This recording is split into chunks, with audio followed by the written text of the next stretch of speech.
Hello children, कैसे हैं? तो बच्चे, आशा करता हूं कि आप सब अच्छे होंगे। पिछले वीडियो में हमने पास्ट परफेक्ट कंटीन्यूअस की चर्चा की थी।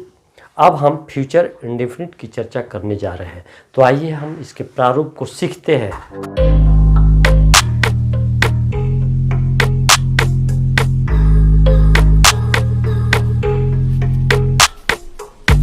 तो बच्चे, आप जानते हैं कि टेंस की पहचान फॉर्म ऑफ वर्ब से होता है, यानी वर्ब के रूप से होता है। तो हम फ्यूचर इंडेफिनिट की पहचान वर्ब के रूप से करें। आइए हम इसको देखते हैं कैसे पहचानते हैं फ्यूचर इंडेफिनिट को। तो देखिए, इसका वर्ड ऑर्डर क्या है, यानी वर्ब का रूप देखते हैं हम। तो वर्ब का रूप इस प्रकार के होता है। सब्जेक्ट के बाद शैल अथवा विल के बाद V1 लगा रहे, यानी शैल और विल पूछा जाए कि क्या चीज़ है। तो मॉडल ऑक्सिलरी वर्ब की जब चर्चा मैंने की थी तो उसमें शैल और विल का प्रयोग किया था। तो फ्यूचर इंडेफिनिट का पहचान यही है पहले कि शैल अथवा विल के बाद अगर वर्ब असली रूप में रहे तो वो जान लीजिए कि फ्यूचर इंडेफिनिट में है। तो इसको आप चर्चा कर सकते हैं, पूछ सकते हैं कि शैल और विल कहाँ लगेगा। तो आप जानते हैं कि फर्स्ट पर्सन के जो भी सब्जेक्ट आएंगे उनके साथ शैल और शेष के साथ विल का प्रयोग होगा, उसके बाद वर्ब का पहला रूप लगेगा। तो देखिए, अब यहाँ आई के साथ भी शैल और प्लस V1, वी के साथ शैल और प्लस V1, यू के साथ विल प्लस V1, चूँकि यू जानते हैं कि सेकंड पर्सन का है। ही के साथ विल प्लस V1, सी के साथ विल प्लस V1, इट के साथ विल प्लस V1, दे के साथ विल प्लस V1।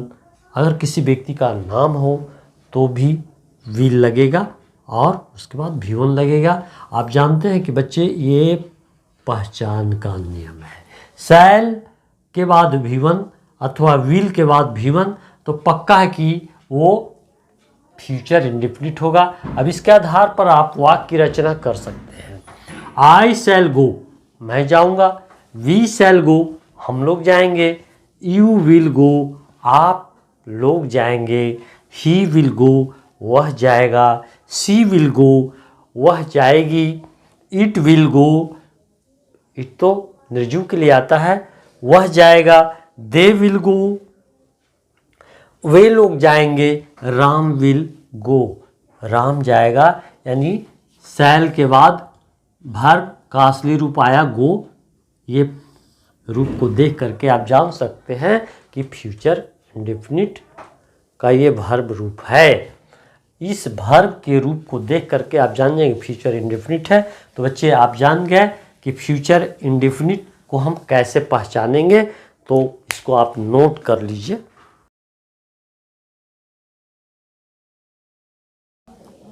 बच्चे, मैं मिटाना चाहता हूँ।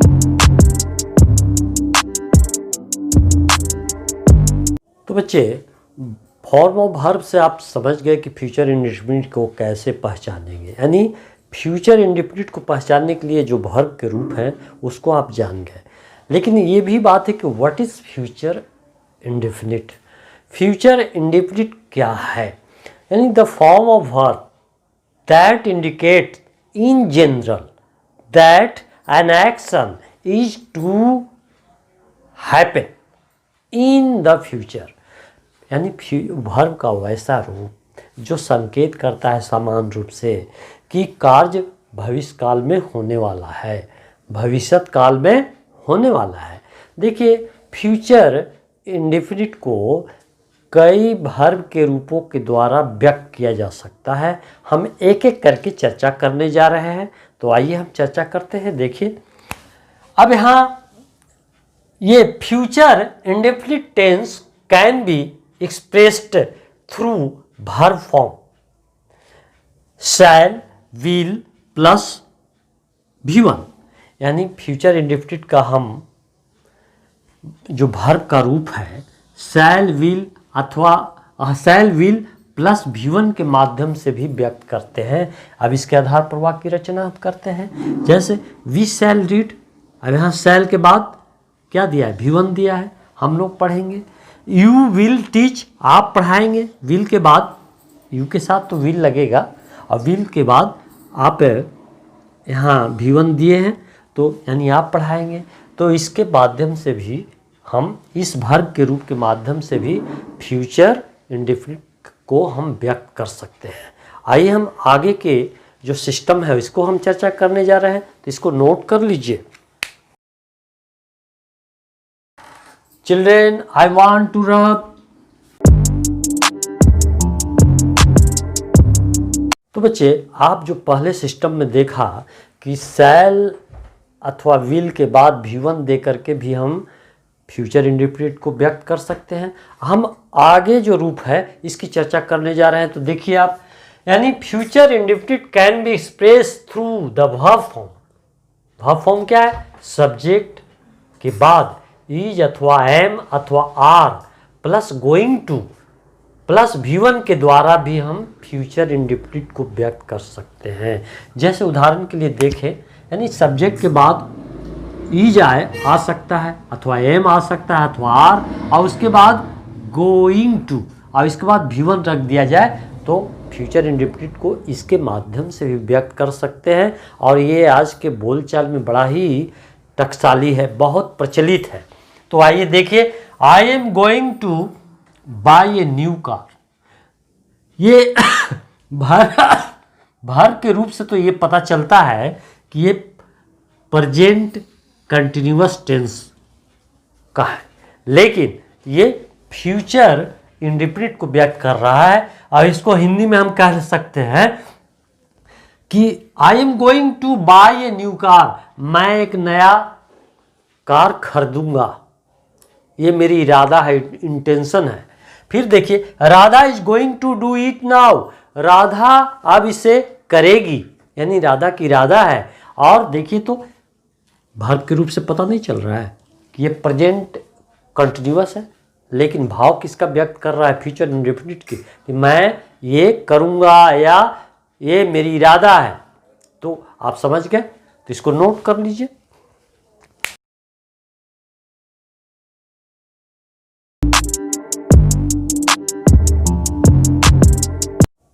तो बच्चे, आप दूसरे तरीकों को भी अच्छी तरह समझ गए थे। अब हम तीसरे तरीके जो बता रहे हैं कि फ्यूचर इंडेफिनिट को इस वर्ब के रूप से भी हम व्यक्त कर सकते हैं। जैसे कि देख लीजिए, अब यहाँ देखा जाए कि future indefinite can be express through verb form subject plus V1 oblique V5 word of future meaning. यानी ये आप जानते हैं कि V1 और V5 किसका व्यक्त करता है? ये V1 किसका व्यक्त करता है? तो प्रेजेंट इंडेफिनिट का व्यक्त करता है। ये वर्ब का रूप क्या बता रहा है? Present indefinite. लेकिन इसी के साथ अगर वैसे वर्ड यहाँ पर आ जाए जो फ्यूचर टाइम को व्यक्त करने वाले वर्ड आ जाए, उसके अर्थ रखने वाले वर्ड आ जाए, तो वह फ्यूचर इंडेफिनिट को बोध करवाएगा। जैसे उदाहरण के लिए देख लिया जाए, prime minister visits Patna tomorrow, प्रधानमंत्री कल पटना आएंगे। या विजिट कहने से तो पता लगता है कि V5 है, यानी V5 का मतलब सिंपल प्रेजेंट। लेकिन यहाँ पर जो दिया गया टमारो, ये ऐसा वर्ड है जो फ्यूचर टाइम के बोध करवा रहा है। और इस तरह के द्वारा भी हम फ्यूचर इंडेफिनिट की हम चर्चा कर सकते हैं। फिर उसी तरह से देख सकते हैं कि मीटिंग स्टार्ट्स एट 5 o'clock, यानी सभा 5 बजे शुरू होगी।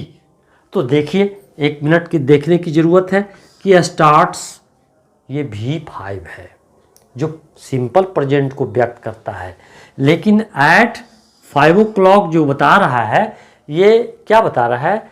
वर्ड ऑफ फ्यूचर मीनिंग, यानी भविष्य टाइम, यानी फ्यूचर भविष्य काल के अर्थ को रखने वाला यहाँ वर्ड दिया गया। अब इससे हम फ्यूचर इंडेफिनिट को के भाव को व्यक्त कर सकते हैं।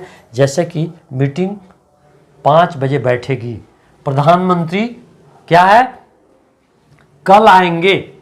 भाग के रूप तो बता रहा है कि सिंपल प्रेजेंट है, लेकिन इसके माध्यम से आने वाला समय का बोध हो रहा है, यानी फ्यूचर इंडेफिनिट का भाव व्यक्त हो रहा है। तो आप इसे अच्छी तरह समझ गए और इसको नोट कर लीजिए। Children I want to run. तो बच्चे आशा करता हूँ कि आप थर्ड वे भी जान गए होंगे, अच्छी तरह समझ गए होंगे। अब हम फोर्थ वे जानने के प्रयास करते हैं। तो यानी future indefinite can be express through verb form subject is अथवा एम और are plus V4 word of future meaning. अर्थात हम फ्यूचर इंडेफिनिट को इस वर्ब के रूप से भी व्यक्त कर सकते हैं, जैसे कि सब्जेक्ट के बाद इज अथवा एम अथवा आर में से कोई एक आए और उसके बाद V4 आए और उसके बाद जो वर्ड आए वह फ्यूचर टाइम को व्यक्त करने वाला शब्द हो। जैसे अब यहाँ देखिए तो वर्ब के रूप से तो पता चल रहा है कि ये प्रेजेंट कंटिन्यूअस है, लेकिन ये क्या भाव व्यक्त कर रहा है? फ्यूचर इंडेफिनिट का। जैसे उदाहरण द्वारा हम समझते हैं, we are taking our examination next month. हम लोग अगले महीने परीक्षा देंगे। यहाँ जो आर के बाद वर्ब का चौथा रूप जो दिया गया है, ये प्रेजेंट कंटिन्यूअस टेंस की चर्चा कर रहा है वर्ब के रूप से, लेकिन वर्ड मीनिंग यहाँ अर्थ देने वाला जो है ये क्या बता रहा है कि ये फ्यूचर इंडेफिनिट की चर्चा कर रहा है। हम लोग अगले वर्ष परीक्षा देंगे। फिर यहाँ देखिए, he is living for Patna tomorrow. वह कल पटना के लिए रवाना होगा। तो यहाँ तो देख रहे हैं कि प्रेजेंट कंटिन्यूअस का वर्ब रूप है, लेकिन यहाँ भी टमारो क्या बता रहा है? फ्यूचर टाइम का बोध करवा रहा है। और इस तरह के वर्ब फॉर्म से यानी प्रेजेंट कंटिन्यूअस के वर्ब के रूप से हम फ्यूचर इंडेफिनिट को हम व्यक्त कर सकते हैं। तो बच्चे आप अच्छी तरह समझ गए, तो इसको नोट करिए। Children I want to run. तो बच्चे आप चौथे जो वर्ब के जो फॉर्म थे उसके माध्यम से हम फ्यूचर इंडेफिनिट को व्यक्त कर सकते हैं, तो वो तो आप अच्छी तरह सीख लिए। अब हम पांचवें सिस्टम को देखते हैं। तो future indefinite tense can be express through the verb form, यानी फ्यूचर इंडेफिनिट टेंस को हम ये वर्ब फॉर्म जो है इसके द्वारा व्यक्त कर सकते हैं। वो क्या है? सब्जेक्ट के बाद इज अथवा एम अथवा आर में से कोई एक आवे और उसके बाद अबाउट टू और उसके बाद वर्ब का असली रूप V1 रहे, तो इससे भी हम फ्यूचर इंडेफिनिट टेंस को व्यक्त कर सकते हैं। जैसे उदाहरण के द्वारा देखिए, the train is about to start, यानी ट्रेन खुलने को है, यानी आने वाला समय में ना खुलने वाला है जी। तो ये फ्यूचर इंडेफिनिट को व्यक्त कर रहा है कि नहीं? फिर उसी तरह से देखिए, the meeting is about to begin, सभा शुरू होने को है। इससे स्पष्ट हो रहा है कि आने वाले समय में होने वाला है, और इससे भी फ्यूचर इंडेफिनिट को हम व्यक्त कर सकते हैं, फ्यूचर टाइम को व्यक्त कर सकते हैं। तो आप समझ गए होंगे, इसको नोट करिए बच्चे। Children I want to run. तो बच्चे फ्यूचर इंडेफिनिट को व्यक्त करने के जो पांचवें तरीके हैं वो भी आप अच्छी तरह समझ गए होंगे। अब हम छठे तरीके की चर्चा करते हैं। तो future indefinite tense can be express through verb form subject is am और +2 + V1, यानी फ्यूचर इंडेफिनिट को हम ये वर्ब फॉर्म के द्वारा भी व्यक्त कर सकते हैं। वो क्या है? सब्जेक्ट के बाद इज आए अथवा एम अथवा आर में से कोई आता है, इसके बाद 2 और +V1, यानी इस फॉर्म के द्वारा वर्ब के रूप के द्वारा हम फ्यूचर इंडेफिनिट के भाव को व्यक्त कर सकते हैं। आइए हम उदाहरण के द्वारा देखते हैं। Madan is to finish this book soon, Madan इस किताब को शीघ्र ही समाप्त करने वाला है।